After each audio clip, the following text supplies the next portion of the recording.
Did you know that white tea can come in a cake just like pu'er tea? In this episode, we're going to be breaking open a cake of white tea and seeing how the taste evolves over 3 different brewings. We'll also be doing a short comparison of 2 different types of teapots and see which works better for each type of tea. Let's get started. So what we have here is a cake of white tea. This cake setup is something that you would more likely see with a pu'er tea, but it occasionally is used for white tea, particularly aged white teas. So I'm just going to go ahead and remove this sticker here. So here we have the white tea cake, and you'll notice right away that it is a white tea because of these silver or gold buds. This is actually how white tea gets its name. White tea refers to the processing style of the tea, so it's not that it's made from a different tea plant or necessarily that it's made with different leaves, although it often is. It more refers to how the tea is processed. So white tea is very minimally processed. It's kind of solar withered. It's actually, the production process is very simple. It's basically just a controlled drying process where the tea is allowed to kind of dry out over time in the sun, and the farmer or the producer is paying close attention to the humidity and the heat. So this drying process takes place over a gradual time, to control the oxidation of the tea, to control the temperature of the tea, so that if it's too hot, then the tea is going to kind of roast. That's going to affect the flavor. And if the tea is too cool, it's going to mess up the oxidation of the tea. So then the leaves are packed into a cake like this, as you can see here. Very similar to a pu'er tea, pressed into this cake. You know, it's very beautiful. It makes it easy to transport, but then there's an added step when it comes to brewing the tea, and that's breaking off the leaves. So what you would do is you would find a little section that's a little bit looser, and you would start there. So I went ahead and did the best job I could of breaking off a little segment of leaves here, and you'll notice that I kind of have a diverse array of leaves. I have these slightly flatter ones here. I have the buds. So these are the ones that have these, they call them trichomes. They're these little hairs. You'll see it in all sorts of different plants when they have their buds. It's kind of a protective layer to protect from insects and things like that. But the tea plant also has it. So this is how white tea originally got its name, because it's typically made with these buds, and so the leaves look white on appearance. So this is very different from green teas. The flavor of white teas, it can be all over the map, but green teas, particularly Japanese green teas, are known for this really rich, steamed vegetable, slightly grassy flavor, and this is because the leaves are steamed after the harvest. And the steaming process really locks in these more natural flavors of the tea. It's why you get these bright green colors, you get these beautiful, powerful steamed vegetable flavors. This is going to be a completely different tasting experience, particularly for me, because I'm coming from the world of Japanese green teas. And that's been my experience in the world of tea, is traveling around Japan, meeting with producers, learning about the different types of teas. But I haven't done that with these types of teas. Like, for instance, this tea comes from Yunnan. So I'm going to go ahead and use this. I'm not exactly sure where the teapot is from, but it's kind of similar to like a Yiqing clay teapot. I used to use this gaiwan in a lot of my videos. I find that made the video last very long, because I was doing this kind of more gong fu style brewing where I was using a high leaf to water ratio, very short steeping time, and many different infusions. So rather than take you through 10 different infusions of the same tea, I thought it would be more interesting to experience just 3 brewings or so. So before we get started, let's actually compare this teapot to the one that we would use for Japanese green tea. So here we have the black Tokoname Kyushu. This is made from Tokoname clay.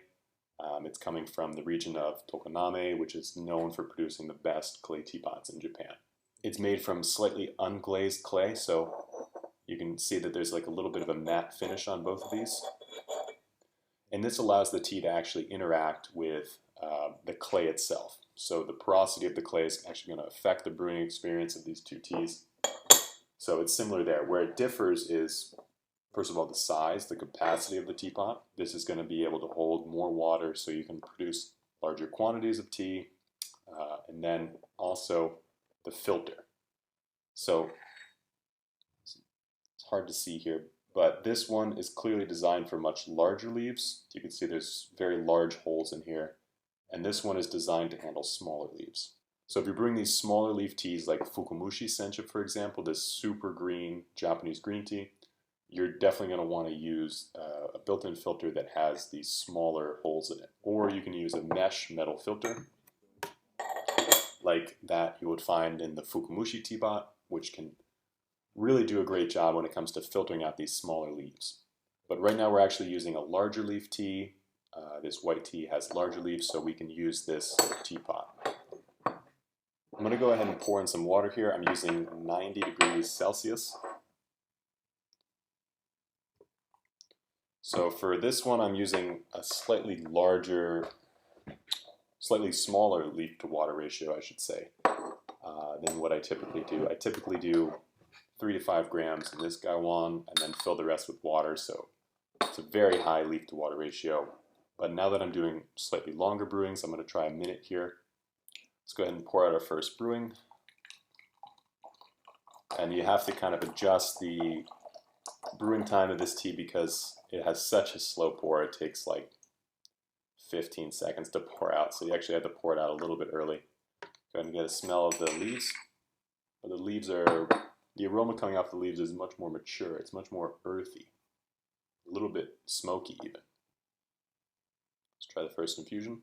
I'm getting a little bit of these floral notes.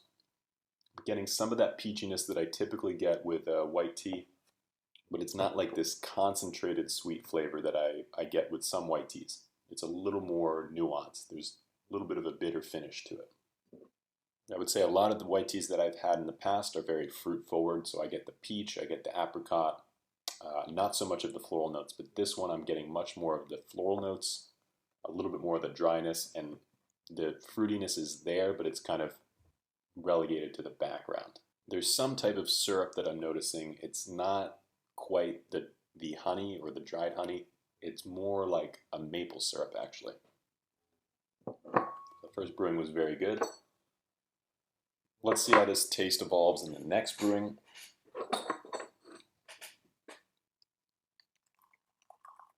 So because it has such a long pour, I'm going to go ahead and start now. So as I'm pouring, the leaves are still in contact with the water, so they're still brewing.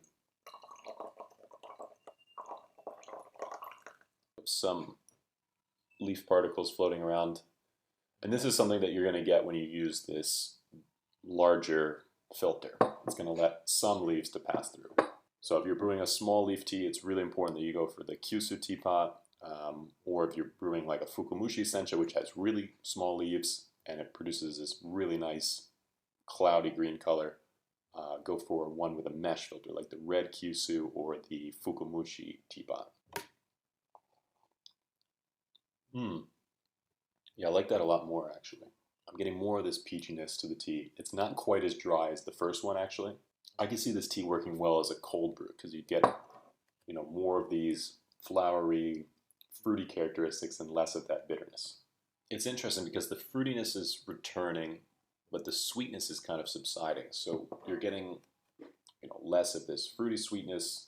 I would say it's actually getting more of a spiciness, kind of this muscatel like you would get in a Darjeeling. So it's got a little bit of this cinnamon, a little bit of the spice. Definitely still the peach notes. It's kind of getting a little bit of that cooked down. And there is a sweetness to it. It's like a cooked down spicy sweetness like you would get from like a pear compote or something like that. So I think there's a quick side note that's worth talking about, at least when it comes to my experience with white teas. When you get one that's very bud heavy, like a Silver Needle, for example, I find that those are just a little bit too light. The liqueur is pale, kind of ginger ale color. When you start adding the older leaves to the tea, that's when it starts to get interesting to me because you get much more of this body, much more of this rich tasting characteristic.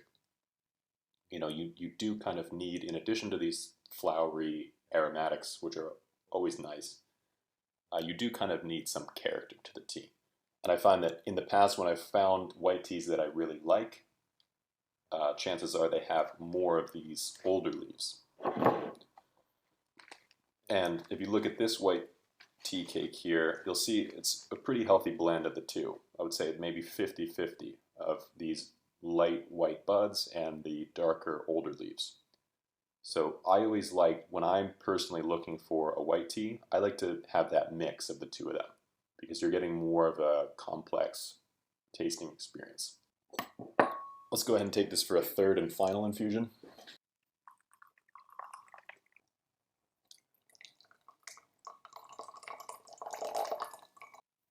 This is really nice.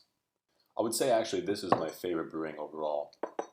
The tea has really had a chance to settle, it seems like, and all the notes are there, but you can kind of taste each one of them individually in the third brewing, I would say.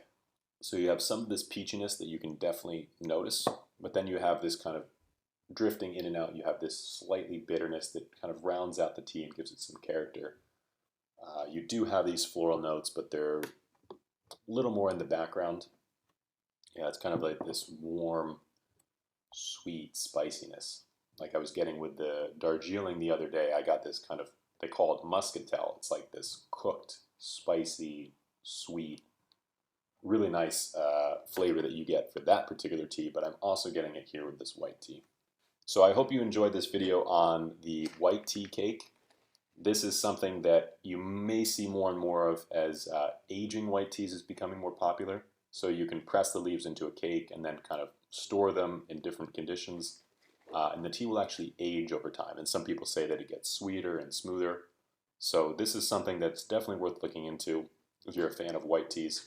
I hope you all enjoyed this tasting. If you have any questions for us, please feel free to leave them in the comments below. And if you'd like to support our channel, we'd really appreciate it if you could head to neoteas.com and try some of our teas and teaware. If you're interested in trying a bunch of different teas at once, you can try one of our samplers. These are a collection of the 30 or so best teas that we found during our travels around Japan.